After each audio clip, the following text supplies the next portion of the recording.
I think that police officer was quite impressed with my cat-like reflexes. Apprehending that little toe rag. Cat-like reflexes? Steve, you dropped on him like a sack of spuds, and then you sat on his head. I think that's a bit of a slight exaggeration. Anyway, the most important thing is that I averted a crime. So did you actually see him in the house? Yes. No doubt he'd been rifling through our belongings. I wonder why I didn't take the laptop. Ugh, that thing's so old, you have to wind it up. No, they're looking for things that they can flog, like in a pub. No knocked off gear in here, thank you very much.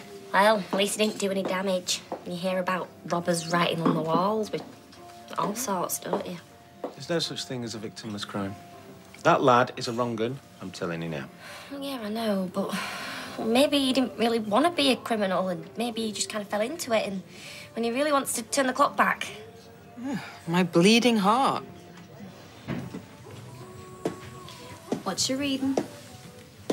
What? Oh, Byron, year 10.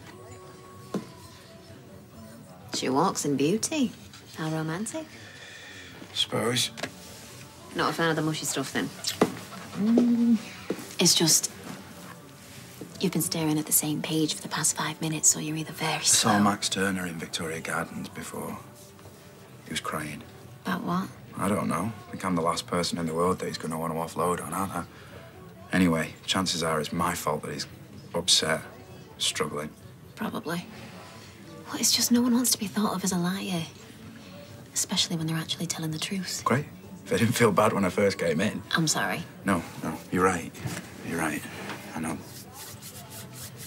This could actually ruin his future. It might just blow over. Or the school could decide that they've reached the end of the road with him. What, you mean expel him? Well, come clean then.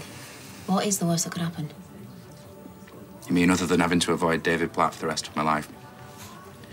I'd almost certainly lose my job and any chance of having a teaching career. Well, we know you'd never make it as a poet, so... Thanks for your support. Please, tell me, what would you do?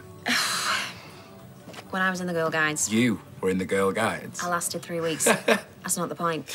There was this woman, this brown owl, totally annoying. But she had this saying, and she drummed it into us.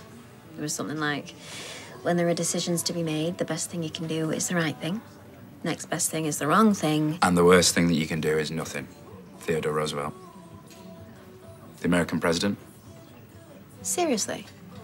I knew it was too smart for her. You haven't answered my question. Only you can decide what to do, okay?